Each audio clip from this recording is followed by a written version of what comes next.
भगवान स्वयं कहते हैं कि मेरे भक्तों के लक्षण क्या है। कोई और कहे तो एक बार को ना भी सुने, स्वयं भगवान ही कह रहे हैं कि मेरे भक्त के लक्षण क्या है, तो सुनने चाहिए ना। तो आज हम उन्हीं भक्तों के लक्षणों पर थोड़ी चर्चा करते हैं। एक जगह तो कपिल देवहूति संवाद में माता देवहूति सामने बैठी है और भगवान कपिल से प्रश्न कर रहे हैं। तब माता कपिल ने भगवान से पूछा कि भगवान, आपकी आराधन करने वाले भक्तों के गुण बताइए, और फिर एक प्रश्न और किया कि उन गुणों में यह भी बताइए आपको कौन सा प्रिय है। तो भगवान ने 4 प्रकार के भक्त बताए हैं यहाँ पर, और इन 4 प्रकार के भक्तों को हम लोग सुने। फिर 21 स्कंद में भगवान कृष्ण फिर 4 प्रकार के भक्त बताते हैं, उनके भी गुण सुनेंगे। हम में कौन से लक्षण हैं ये खोजिए यहाँ पर। ठाकुर जी कहते हैं, बहुत सुंदर बात, बहुत ध्यान से सुनना। मैया देवहूति माता सामने बैठी, मां 4 प्रकार के मेरे भक्त हैं, तामस, राजस, सात्विक और चौथा है निर्गुण। इन चारों के लक्षण सुनिए और मुझे कौन सा प्रिय है वह भी सुनिए। सबसे पहले ठाकुर जी तामस भक्त का विषय बताते हैं। मां, पहले भक्त का नाम है तामसी भक्त, और वो भक्त कैसा होता है, थोड़ी मद्दी रखो। तामस भक्त कैसा, अभिसंधाय यो हिंसाम दंभम मात्सर्यमेव वा सारंभी भिन्न भावम मयि कुर्यात् स तामस। मां, जो मेरे पास केवल और केवल दंभ से आता है, दंभ समझते हैं किसको कहते हैं, दिखावा, पाखंड, पाखंड को कहते हैं दंभ। पाखंड मतलब विश्वनाथ मंदिर केवल इसलिए जा रहे हैं क्योंकि पड़ोसी भी गया है, क्योंकि रिश्तेदार भी गया है, तो उनको जाके हम दिखावें कि देखो हम भी आते हैं। केवल इस भावना से मेरा दर्शन करने आया कि 4 लोगों को पता चले कि मैं भी भक्त हूं, मैं भी मंदिर जाता हूं। दंभ भाव से आता है, 4 लोगों को केवल बताने के लिए और पूरे विश्व को दिखाने के लिए जाता है कि देखो मैं मंदिर जा रहा हूं। दंभ। और दूसरी बात, बोले मैया वो जब मुझे प्रणाम करता है ना, तो प्रणाम करके केवल और केवल दूसरे की शिकायत मुझसे करता है। ठाकुर जी उस पर तो बड़ी कृपा कर रखी है आपने, हैं? उसका तो सब काम बड़े बढ़िया चल रहे हैं, उसका तो ऐसा, उसका तो ये, इसका तो ये। ऐसी स्थिति जिसकी है मैया, जो केवल दूसरे की शिकायतें लेकर के और दंभ के पाखंड के भाव से मेरे पास आता है, इसको मैं तामसी भक्त कहता हूं। अब देखो, महादेव का भक्त रावण भी था, पर रावण किस भाव से जाता था? रावण दर्शन करने थोड़ी जाता था, वो कैलाश पर जाता था। वो कैलाश पर जाके जब देखता लंबी लाइन लग रही है देवताओं की, चारों तरफ लोग खड़े हाथ जोड़कर ये दर्शन करने के लिए, जैसे अंदर घुसने लगा, दूतों ने कहा लाइन में आओ। तो रावण बोला, अच्छा हम लाइन में आएंगे क्या? तुम जानते नहीं हम कौन? दशानन।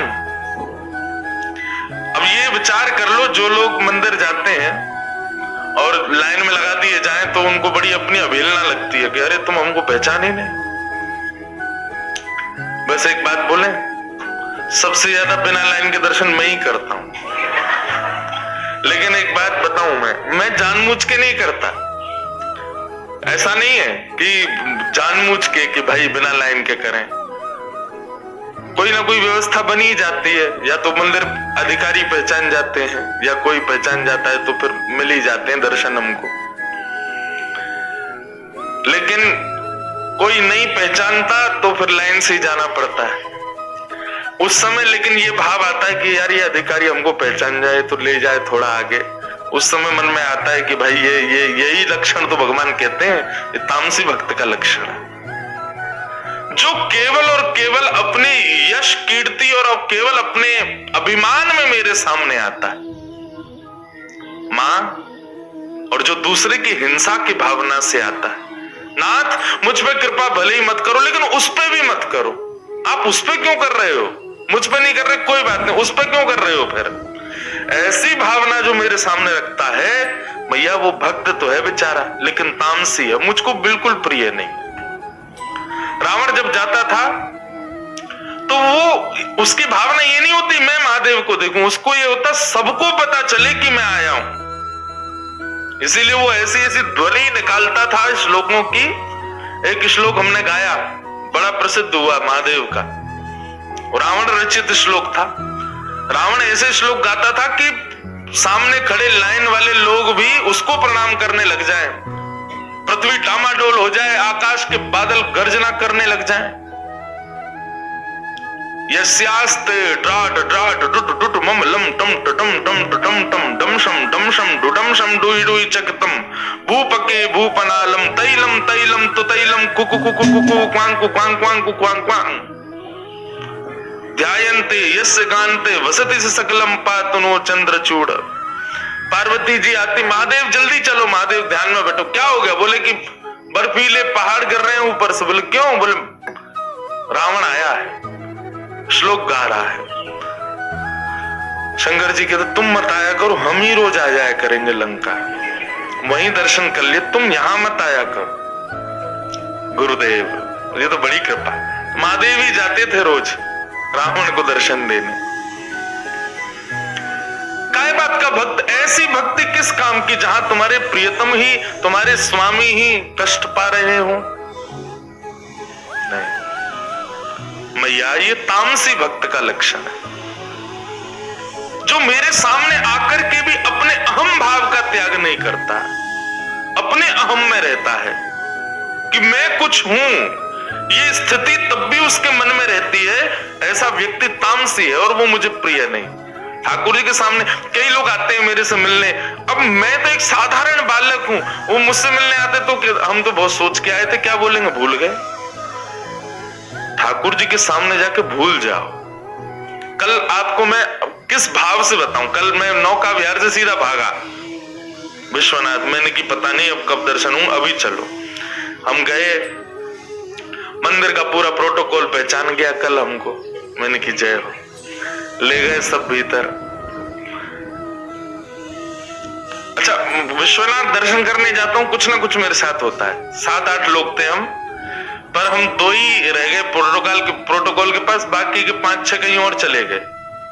अब ये हमको ढूंढे, हम इनको ढूंढे, मैंने क्या हो गया। अब हम तो बिल्कुल मंदिर के पास पहुंच गए, इतने में ये लोग भी अंदर आने लगे। उसी समय शंकराचार्य जी आए हुए थे मंदिर में, वो पूजा आराधना कर रहे थे। ये पुलिस वालों से सीधे जाकर के बोले अरे हम शंकराचार्य जी के साथ आए। पुलिस वालों ने तुरंत दरवाजे खुले, जल्दी जाओ भीतर, लौटते समय हमारे लिए प्रसाद और ले आना। अब ये भीतर घुस रहे, इतने में हम आ गए। अरे मैंने की रुको रुको रुको, मिल गए भैया, जल्दी आओ।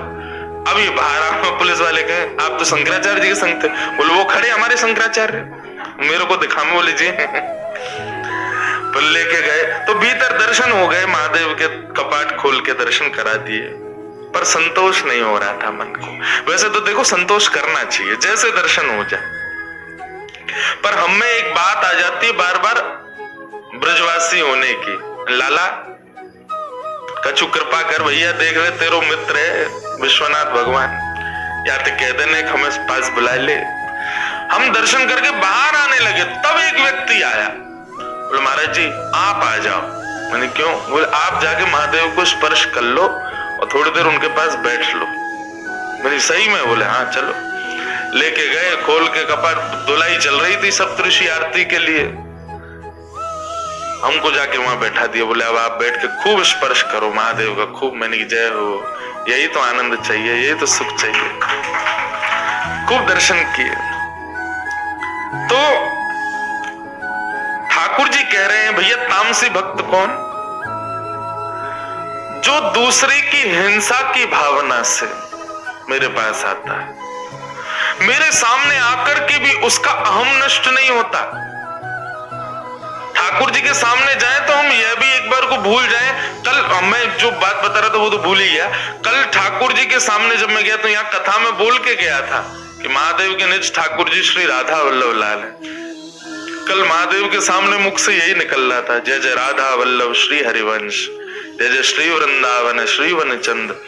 और बाहर आके मैं खुद भूल गया कि मंदिर में यहाँ ओम नमः शिवाय बोलते हैं, लेकिन कथा में बोल के गया ना तो वही चीज लागू हुई। राधा वल्लभ लाल जी का जब नाम उच्चारण किया, महादेव ने स्पर्श कराया, अद्भुत आनंद हुआ। ठाकुर जी के सामने जाकर के तो यह भी भूल जाओ कि हम कौन हैं, इतनी भी स्मृति आपको ना रहे। वहां पर भी अहम भाव है, मेरी साड़ी खिंच रही है, मेरे कपड़ा खिंच रहे हैं, मेरे ये हो रहा है, मुझे घुटन हो रही ना। ठाकुर जी के सामने जाके तो बस शून्य हो जाओ, कोई और भाव नहीं। ठाकुर जी कहते हैं जो अहम भाव में रहता है, हिंसा की भावना से आता है और केवल दूसरों को दिखाने के लिए मेरे दर्शन करने आता है मैया, वो तामसी भक्त, तामस। दूसरा ठाकुर जी बताते हैं राजस भक्त। ये राजस भक्त का लक्षण कैसा होता है? तो भगवान श्री कृष्ण कहते हैं मैया कि विषयान विसंधाय यस ऐश्वर्यमेव वा अर्चादावर्चयित्यो मां पृथक् भावस राजस। ठाकुर जी कह रहे हैं राजस भक्त का लक्षण क्या है? मां, जो केवल सांसारिक ऐश्वर्य की कामना से मेरे पास आता है, सुख संपत्ति घर आवे, कष्ट मिटे तन का, ओम जय जगदीश हरि।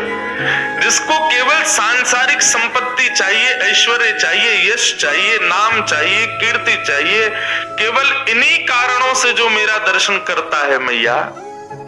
और दूसरा लक्षण इसका बताया, जो केवल मेरी अर्चा विग्रह में निष्ठा रखता है और उसके अलावा ना मेरे वैष्णवों में निष्ठा, ना संतों में निष्ठा, ना ब्रजवासियों में निष्ठा, किसी में निष्ठा नहीं, केवल मेरे विग्रह में निष्ठा रखता है। कई लोगों को मंदिर में देखा, विग्रह की तो खूब पूजा करेंगे, बाहर आके पंडित जी को गाली दे रहे हैं, बाहर आके ब्रजवासियों को सुना रहे हैं, बाहर आकर के संत महापुरुषों को ही सुना रहे हैं। आपकी भक्ति कभी स्वीकार नहीं होगी। जो केवल सांसारिक संपत्ति की कामना करता है मेरे से, घर बन जाए, गाड़ी मिल जाए, ये हो जाए, वो हो जाए, मेरे ये काम रुके, वो बन जाए। भैया एक बात मेरी बहुत ध्यान से सुनो, संसार में जितनी भी चीजें आप प्राप्त करना चाहते हो सब आपका कर्म प्रदान कर सकता है। हम ठाकुर जी को बीच में क्यों लाते हैं कि आप करवाओ? ठाकुर जी हमको दूसरी कामनाओं की पूर्ति के लिए मिले हैं। ठाकुर जी ये सांसारिक विषयों को देने के लिए नहीं है, वो हमारे कर्म पर है। लक्ष्मी पूजा करने से ही धन बढ़ेगा, तो बिल गेट्स ने कभी लक्ष्मी के दर्शन भी नहीं किए होंगे, पर आज सबसे ज्यादा लक्ष्मी पूरे विश्व में उसके पास है। अब तो कोई और हो गया है, कोई और आ गया है ऊपर। लेकिन देव देव आलसी पुकारा, सुंदरकांड में कहते हैं कि भाई देवताओं के भरोसे पड़े रहते हैं, वो महा आलसी हैं। कर्म की उपलब्धियों की प्राप्ति के लिए ठाकुर जी की आराधना कभी मत करो, वो आपके कर्म पर निर्भर होता है। ठाकुर जी की आराधना तो केवल उनकी प्राप्ति के लिए, उनकी कृपा की प्राप्ति के लिए, उनके दर्शन की प्राप्ति के लिए करो। जो नाम जप करते हैं, परिक्रमा करते हैं, एकादशी व्रत करते हैं और आदि आदि वैष्णव धर्मों का पालन करते हैं, पर उनके बदले चाहते सांसारिक वस्तु हैं, तो माफ कीजिए, आपके द्वारा किए गए वैष्णव धर्म वो उच्च श्रेणी, श्रेष्ठ श्रेणी के नहीं माने जाएंगे।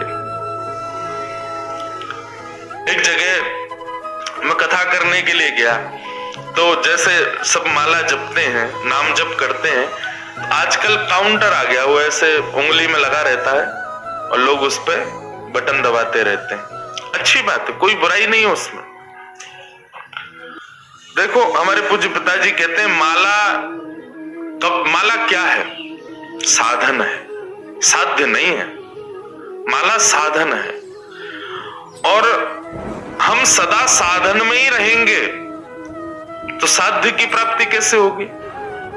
दिल्ली से बनारस आना फ्लाइट क्या है? साधन है। साध्य क्या है? बनारस। तो साधन, जब मैं साधन से उतरूंगा तब तो साध्य मिलेगा ना। मैं साधन में ही बैठा रहूंगा, साध्य कैसे मिलेगा? समझ में आ रही है साधन साध्य वाली बात? माला क्या है? माला साधन है। बोले तो फिर इसका साधन का प्रयोग कैसे? बोले इतना जपो, इतना जपो, इतना जपो, इतना जपो, इतना जपो कि आपकी श्वास की तरह जीव पर नाम मंडराता रहे, और एक दिन ऐसा आए कि माला छूट जाए और उसके बिना भी नाम चलता रहे। ये जीवन की उपलब्धि। मैंने दर्शन किया हमारे गोवर्धन के परम पूजनीय प्रातः स्मरणीय श्री ठाकुरदास बाबा 80 से ऊपर की आयु में जब भगवत धाम को प्रस्थान किए, तब उनके प्रस्थान से कुछ समय पहले ही मैंने दर्शन किया। मुझे तब नहीं पता था, जब मैं कथा करने लगा तब मुझे उनका स्मरण आया। तो जब मैं दर्शन करने गया तो मैं छोटा बालक ही था। जब मैं दर्शन करने गया ठाकुरदास बाबा के, तो अचेत अवस्था में पड़े थे, पर उनकी उंगली ऐसे हिल रही थी, उंगली चल रही थी, और उंगली जैसी चली है। ये क्या हुआ? एक संग सबके फोन चले हैं?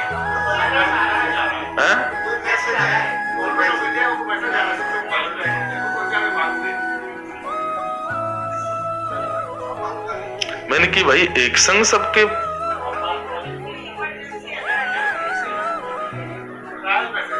इमरजेंसी क्या, भूकंप आ रहा है? साइलेंट कर लीजिए अपने फोन। अगर बीच कथा में आप लोग देखेंगे तो जरूर इमरजेंसी आ जाएगी। बोलो वृंदावन बिहारी लाल की जय। तो हम क्या निवेदन कर रहे थे? मैं तो भूल और गया। साधन और साध्य। वाह भैया, तुम कथा सुनते हो हैं तो बलैया ले तेरी। तो साधन और साध्य। तो ठाकुरदास बाबा का मैंने दर्शन किया। उनका जब मैं दर्शन करने गया, अचेत अवस्था में थे, पर उनकी उंगली ऐसे चल रही थी। पूरे शरीर को पैरालाइज हो गया था, पर उंगली ऐसी चल रही थी। डॉक्टरों से सबने पूछा कि जब इनके पूरे पूरे अंग में पैरालाइज हो चुका है, ये पूर्ण रूपेण अचेत हो चुके हैं, तो ये उंगली क्यों चल रही है? बोले ये हमारी साइंस से परे की बात है, हमको समझ में ही नहीं आ रहा ये उंगली कैसे चल रही है। वो उंगली क्यों चल रही थी? नाम इतना जपा था कि आज शरीर पूरा अचेत हो गया, लेकिन नाम ने फिर भी उनको नहीं छोड़ा। नाम अभी भी चल रहा है। भगवान नाम अभी भी उनके जीवन में आश्रय लेके बैठा, और उनकी स्थिति देख करके ऐसा कहता बनता था कि अब ये ठाकुर जी का स्मरण नहीं कर रहे हैं, ठाकुर जी इनका स्मरण कर रहे हैं, इनका सुमिरन हरि करें, ये पावा विश्राम। अब तो ये विश्राम कर रहे हैं, इनका स्मरण ठाकुर जी कर रहे हैं। कुछ भी कर लो, ध्यान से सुन, आप कुछ भी कर लीजिए, पर दीनता और आपके भीतर के जो विकार हैं वो तब तक शुद्ध नहीं होंगे जब तक आप वैष्णव सेवा में निष्ठा नहीं रखो। क्योंकि ठाकुर जी की सेवा से भक्ति तो बढ़ जाएगी, लेकिन दीनता नहीं आ पाएगी। दीनता समझते? सरलता, सहजता, दीनता, ज्यादा छल कपट नहीं, ज्यादा चतुराई नहीं। ये सब कब आते हैं हमारे भीतर? जब हम झुकते हैं। और ठाकुर जी के सामने झुकना नहीं माना जाता, माफ कीजिएगा। क्यों? ठाकुर जी को आप चाहे पकौड़ी खवाओ, चाहे कचौड़ी खवाओ, चाहे पूड़ी खवाओ, चाहे रोटी खवाओ, वो चाहे सब पालेंगे। लेकिन संतों की सेवा में तो आपको देखना पड़ेगा कि जो इनको भाए वही दो, जो इनको प्रिय लगे वही दो। हमारे नाना जी एक कथा सुनाते थे, मुझे ओझल सी याद है, बहुत सारे प्रसंग सुनाते थे, अब उनके अब याद आते हैं। एक बार एक व्यक्ति के यहाँ कोई संत पधारे, कोई गुरु पधारे, और वो संत पधारे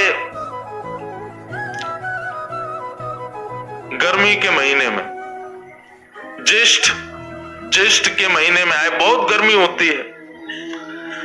तो घर में पधारे तो उसने बढ़िया घड़े में ठंडा ठंडा पानी रखा गुरुजी के स्नान के लिए। पड़ोसी जो था उसको पेज रहती थी कि इससे बढ़िया मुझे करनी है सारे काम। तो उसने आकर के सब देखा, ये गुरुजी का सत्कार कैसे कर रहा है। पुष्प बिछा रखे हैं, बढ़िया ठंडा घड़े में जल रखा हुआ है गुरुजी को नवाने के लिए। उसने बढ़िया ठंडाई बना रखी है, बोले गुरुजी स्नान करेंगे सबसे पहले, उसके बाद उनको ठंडाई पिलाऊंगा आदि आदि। अब ये सब पड़ोसी देख रहा था। गुरुजी आए, पुष्पों से स्वागत किया, ठंडे जल से स्नान किया गुरुजी ने, ठंडाई पी। गुरुजी बड़े प्रसन्न, बोले वाह हम तुमसे बड़े प्रसन्न हैं। पड़ोसी आए, बोले महाराज जी कभी मेरे घर भी पधारो। बोले अभी तो हमारा सब बुकिंग है, हम आएंगे, कब आओगे। बोले तुम्हारे आएंगे शिशिर में, ठंडी में आएंगे। ठीक है। सोच लो क्या हुआ होगा। गुरुजी के लिए ठंडे घड़े में जल भर के रखे, गुरुजी आएंगे इसी से स्नान करेंगे। और फिर गुरुजी के लिए बढ़िया उसने ठंडाई बना के रखी है, गुरुजी को जय पिलाएंगे। गुरुजी घर में आए, आकर के जैसे स्नान करने के लिए गए, गुरुजी बोले ये तो बड़ा ठंडा जा। अरे गुरुजी नहीं, आप उसके यहाँ भी नहाए थे, मेरे यहाँ नहाना पड़ेगा। गुरुजी बोले नहीं नहीं इससे नहीं नहाएंगे। नहीं, उस पर ज्यादा कृपा कर रहे हो, मैं सब समझ रहा हूँ आपकी बात। उसके यहाँ नहा लिए, मेरे यहाँ नहीं नहाओगे। कैसे नहीं नहाओगे? गाड़ी उठा के उसने ही नहा दिया। गुरुजी बेचारे कप कप आ गए, बोले लो अब ठंडाई पियो। बोले अरे एक चाय पिला भैया, गर्म दूध पिला, मर जाएंगे हम, ठंड लग रही। नहीं आप उस पर ज्यादा कृपा, उसके यहाँ तो आप लस्सी पी रहे थे, हमारे यहाँ चाय मांग रहे हो। नहीं पीनी तो पड़ेगी। हुआ क्या, गुरुजी को निमोनिया हो गया। भैया ठाकुर जी की सेवा बड़ी सरल है, वैष्णवों की सेवा बड़ी कठिन है। ये हृदय में दीनता आना, सहजता आना और सरल भाव आना, ये तो वैष्णव सेवा से ही आता है, ठाकुर जी की सेवा से नहीं आता है। आपको पता है गजेंद्र मोक्ष की कथा जो आती है ना, ये गजेंद्र जो था ये अपने पूर्व जन्म में ठाकुर जी की खूब सेवा करता था, पर वैष्णव सेवा नहीं करता था। हुआ क्या, एक दिन ठाकुर जी की आराधना कर रहा था और तभी कोई संत आ गए। संत आए, उसको पता चल गया कि कोई संत आए हैं, लेकिन फिर भी ठाकुर जी की सेवा ही करता रहा। एक बार भी एक क्षण के लिए ये नहीं बोला कि महाराज जी विराजो, मैं अभी आ रहा हूं, 10 मिनट का समय दो, आप विराजो, आसन लगाओ, किसी से कहता जल आदि पिलाओ, मैं अभी आ रहा हूं। उसको पता था कि संत आए, लेकिन फिर भी अब इनकी और सेवा करो, मैं अपनी सेवा में व्यस्त हूं। ठाकुर जी कोई करने लगा, उनको देखा भी नहीं। केवल इस बात का उसको अपराध लगा कि अगले जन्म में वो गजेंद्र बना, हाथी बना।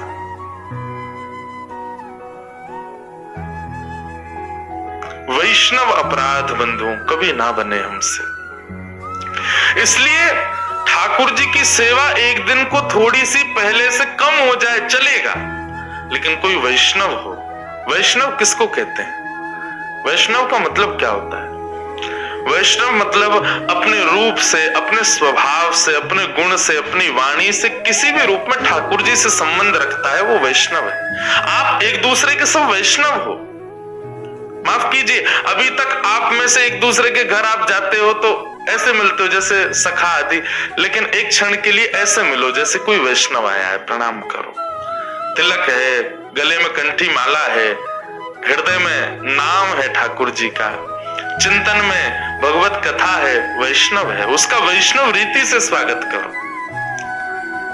वैष्णव तो वैष्णव सेवा ही हमको सिखाती है। ठाकुर जी की सेवा से ज्यादा कुछ सीखने को नहीं मिलता है। ठाकुर जी की सेवा तो कोई भी कर लेता है। डलिया में लिए घूम रहे ठाकुर जियों को सेवा तो उनकी भी हो रही है,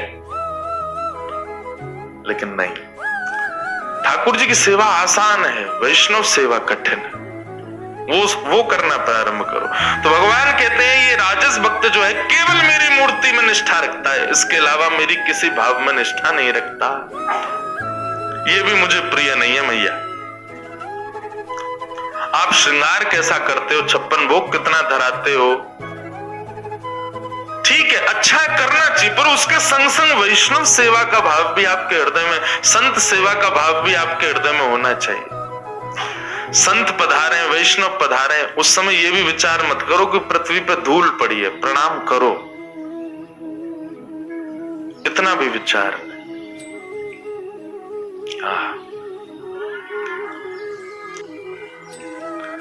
लेकिन ठाकुर जी कहते हैं जो केवल मेरी मूर्ति से मतलब रखता है और किसी भाव से कोई उसको मतलब नहीं है, ऐसे को मैं राजस भक्त कहता हूं, ये भी मुझे प्रिय नहीं।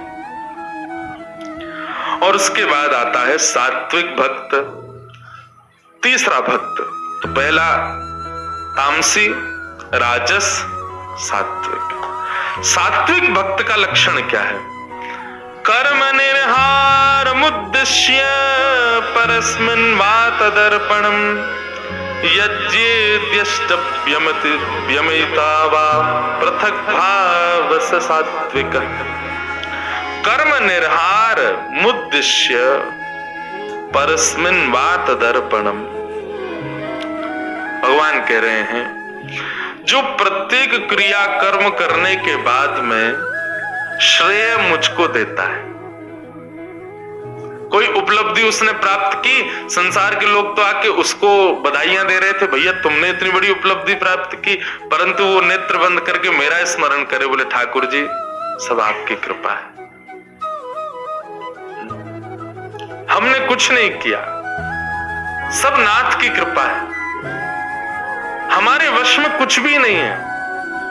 कोई उसकी योग्यताओं की प्रशंसा करे, उसके कर्म की प्रशंसा करे, उसके श्रेष्ठ भावों की प्रशंसा करे, वो हर स्थिति में केवल यही भाव रखता है कि नहीं केवल कृपा है, मेरे पास तो ये योग्यता है ही नहीं, ठाकुर जी ने मुझ पर कृपा कर दी है। तद अर्पणम, अपनी प्रत्येक क्रिया का अर्पण मेरे चरणों में कर दे।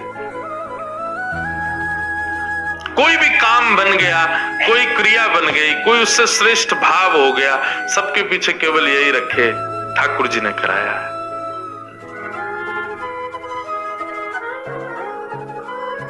कृपा की ना होती जो आदत तुम्हारी, तो सुनी ही रहती अदालत तुम्हारी।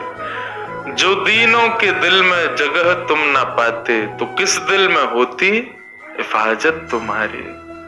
कृपा की ना होती जो आदत तुम्हारी। ठाकुर जी बड़े कृपालु, उनकी कृपा से ही हम सब क्रिया कर रहे हैं। मैं अपनी कथा करने के बाद में ये विचार करूं, मैंने कथा सुनाई और मेरी कथा से इनको इतना आनंद आया, मेरी बुद्धि से बड़ी मूर्खता कोई नहीं होगी कि मैं अपने ऊपर विचार करूं, मैंने कथा सुनाई ना। ठाकुर जी ही हृदय में विराजमान हो के वाणी से सुलंक शिष्ट भगवान वचाम से में, भागवत में लिखा है वक्ता के मुख से ठाकुर जी ही बुलवाते। और एक और बात, आप सोचो कि आज की कथा तो मैंने बड़े भाव से सुनी, मेरे अंदर एक एक शब्द आ गया आप नहीं सुन रहे थे, श्री जी ही आपके हृदय में बैठ करके एक एक भाव को आपको सुनवा रही थी। वो चाहती थी कि आप सुनो और सुनकर के जीवन में लागू करो। हमारा सुनना, सुनाना, चलना फिरना, हर कर्म के पीछे ठाकुर जी की कृपा है। ऐसा भाव जो रखता है मैया, वो सात्विक भक्त है। भगवान मैया बोली आपको वो प्रिय है? ठाकुर जी बोले हाँ प्रिय तो है, पर अति प्रिय नहीं है। जैसे कई लोग हमको अच्छे लगते हैं, लेकिन कई लोग ऐसे होते हैं जिसको बगैर हम एक पल रह नहीं सकते, वो अति प्रिय कहलाता है। भगवान बोले अति प्रिय ये भी नहीं है, हाँ अच्छा लगता है, कभी कभी मिल जाए तो मुझे बहुत बढ़िया लगता है, सुख मिलता है, ऐसे व्यक्ति को देख के मुझे अच्छा लगता है, पर ऐसा नहीं है कि मंदिर में आए और मैं उसको हृदय से लगा लूं। वो तो चौथे प्रकार के भक्त हैं। मैया बोली तो फिर तुरंत बताओ ये चौथा भक्त कौन सा है जिसको आप हृदय से लगाने के लिए लालायित रहते हो? तब ठाकुर जी बताते हैं निर्गुण भक्त। मैया ये निर्गुण भक्त कैसा होता है? लक्षणम भक्ति योगस्य निर्गुण हिताहितम आहैतुक्यव्यवहिता या भक्ति पुरुषोत्तम। जैसा मैंने एक दिन कुम्मन दास जी के लिए बताया था ना, उनका पुत्र मर गया और ये खबर सुनते ही मूर्छित हो गए। सबको लगा पुत्र विरह में मूर्छित हुए हैं, लेकिन वो मूर्छित हुए किस लिए थे? गोसाई जी ने आके कान में बोले, चिंता मत करो, सूतक में भी हम तुमको दर्शन करा देंगे। सुई जग गए। बोले जय हो, बड़ी कृपा। भगवान कहते हैं निर्गुण भक्त है, जिसको संसार के एक भी व्यवहार से कोई मतलब नहीं, जीवन में कुछ भी विपरीत अवस्था, कुछ भी विपरीत हो जाए, फिर भी उसके हृदय में कोई विचलितता ना आवे। उसकी सब चीज में प्रधानता एक ही होनी चाहिए कि श्याम सुंदर मुझे दिखे, बस वो जैसे भी हो, बस वो मेरे रहें। उनके बगैर मैं एक क्षण भी रह नहीं सकता। ऐसी विचारधारा जिसकी बन जाए। अभी भरतपुर के भी यहाँ वैष्णव बैठे हैं। भरतपुर में कथा थी तो वहां हमने एक कथा सुनाई थी। एक भगवान के भक्त हुए, मदन मोहन जी के भक्त थे, काले खां। काले खां के विषय में कथा, इतनी सुंदर कथा काले खां की। एक विजातीय व्यक्ति, लेकिन केवल धन कमाने की भावना से मंदिर में झाड़ू लगाने जाते थे काले खां। और मंदिर में झाड़ू लगाते लगाते स्थिति ऐसी हो गई कि अब ठाकुर जी के दर्शन के बगैर एक क्षण भी रह नहीं सकते। अब तो दिन रात वहीं जाते। एक दिन काले खां की पत्नी बोली, अपने खुदा को छोड़ करके तुम दूसरे के भगवानों को पूजने जाते हो, इसीलिए तुम्हारे घर में कोई संतान नहीं है। मेरी तुम्हारी इतनी आयु हो गई, हमारे कोई बालक नहीं है। क्यों? क्योंकि खुदा को तुमने कभी कहा ही नहीं कि बालक दो। उसके पीछे पड़े रहते हो, दूसरों का देवता है, वो तुम्हारी क्यों सुनेगा? काले खां ठाकुर जी के पास गए, बोले नाथ भगवान, मुझे पुत्र की कामना नहीं है। बहुत सुंदर बात है, काले खां का चरित्र बहुत सुंदर। मुझे पुत्र की कामना नहीं है, पर मैं चाहता हूं ये पत्नी की रोज की चिकचिक बंद हो। ये आपको दोष देती है और मेरी और आपकी भक्ति को दोष देती है। इससे मुझे बड़ी परेशानी होती है ठाकुर जी। उसका मुख बंद करने के लिए एक संतान दे दो। देखो संतान किस भाव से मांगी है कि नाथ मुझे संतान की कामना नहीं, पर मेरी पत्नी का मुख बंद हो, वो बोलना बंद करे, आपकी मेरी भक्ति में दोष देखना बंद करे। वो रोज कहती है आप खुदा से मांगो, इनसे मत। अरे आप ही मेरे खुदा हो, आप ही मेरे सर्वस्व। मैं आपके बगैर किसी के पास नहीं जाऊंगा। मुझे नहीं चाहिए, मैं फिर कह रहा हूं, मेरी पत्नी का मुख बंद हो, वो कभी आपके ऊपर उंगली ना उठाए, इसलिए एक संतान दो।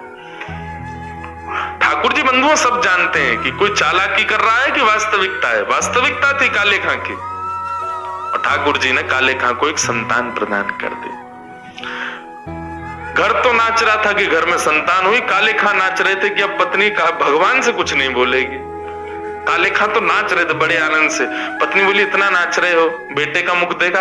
बोले देख लूंगा, उसमें क्या जाता है। बोले तो पर नाच क्यों रहे हो? तू नहीं समझेगी, तुमने बेटा तो अभी तक देखा नहीं, फिर भी नाच रहे हो। काले खां तो इसलिए नाच रहे थे ना कि कुछ बोले ना। 8 साल का हो गया बालक। लेकिन बंधुओं भक्त के जीवन में सब बढ़िया बढ़िया चले, ठाकुर जी को उसमें मजा नहीं आता। नमक मिर्च डालते रहते हैं बीच बीच में, ऐसा कुछ करते जरूर है जिससे न तड़का लगे, छींक आवे। जैसे घर में मिर्च का तड़का लगता है, सब छींकते डोलते हैं घर के लोग हैं। ऐसे हमारे ठाकुर जी हैं। अगर सब इजी इजी चल रहा है ना भक्त के जीवन में, तो इनको मजे नहीं आते। ये फिर मिर्च का तड़का मारते हैं उसमें, और फिर महाराज छींकता डोलता वो दर दर। काले खां के साथ वही हुआ। एक दिन काले खां मंदिर में खड़ा था, 8 साल का इनका बालक हो गया। यमुना जी के तट पर बालक खेल रहा था, और खेलते हुए उस बालक को एक काले सर्प ने डस दिया। और काले सर्प ने जैसे ही डसा महाराज, बालक दौड़े दौड़े काले खां के घर आ गए। काले खां की पत्नी को आकर के बताया। जैसी पत्नी को पता चला, पत्नी दौड़ करके बालक के पास गई, फिर बालक को अचेत अवस्था में देख काले खां के पास गई। काले खां मंदिर में मदन मोहन जी के राजभोग दर्शन कर रहे थे। राजभोग दर्शन करते हुए पत्नी पहुंच गई। पत्नी ने आकर के कहा, जल्दी चलो, तुम्हारे बेटे को काले सर्प ने डस दिया है, उसको अभी किसी ओझा के पास ले जाना पड़ेगा, अभी उसका झाड़ा लगवाना पड़ेगा, उसका विष चढ़ जाएगा, हमारा पुत्र मर जाएगा। लेकिन काले खां तो सामने खड़े मदन मोहन जी को देख रहे थे। पीछे से पत्नी जब बोलने लगी तो काले खां के नेत्रों से आंसू निकले, लेकिन आंसू इसी शिकायत में निकले, तभी मैं कहूं इतना बढ़िया बढ़िया क्यों चल रहा है सब। लाल जी, मिल गया चैन आपको? ये क्या कर दिया आपने? उनको ये चिंता नहीं थी कि पुत्र को सर्प डस गया, उनको ये चिंता थी कि अब पता नहीं कितने दिनों के लिए मैं ठाकुर जी के दर्शन से फिर दूर हो जाऊंगा, और कहीं मेरे पुत्र के यदि प्राण निकल गए तो मेरा मंदिर मेरी पत्नी छुड़वा देगी, वो यहां तो मुझे बिल्कुल ही नहीं आने देगी। खूब रोए मदन मोहन जी को देख के। पत्नी बुरा भला सुनाने लगी, अरे पूरे दिन इसी के सामने खड़े रहते हो, अरे जल्दी चलो, तुम्हारे पुत्र के प्राण निकल जाएंगे। काले खां जी दौड़े, अपने पुत्र को जाकर के देखा, अचेत अवस्था में पड़ा था। पत्नी ने कहा था किसी ओझा के पास ले चलो या किसी ओझा को ले आओ, लेकिन काले खां किसी को लेकर के नहीं आए। किसी वैद्य ने वहीं खड़े हुए उनके पुत्र को देखा और बता दिया, बोले कि इसके तो प्राण निकल गए, अब ये जीवित नहीं है। पत्नी क्रोधित हो गई और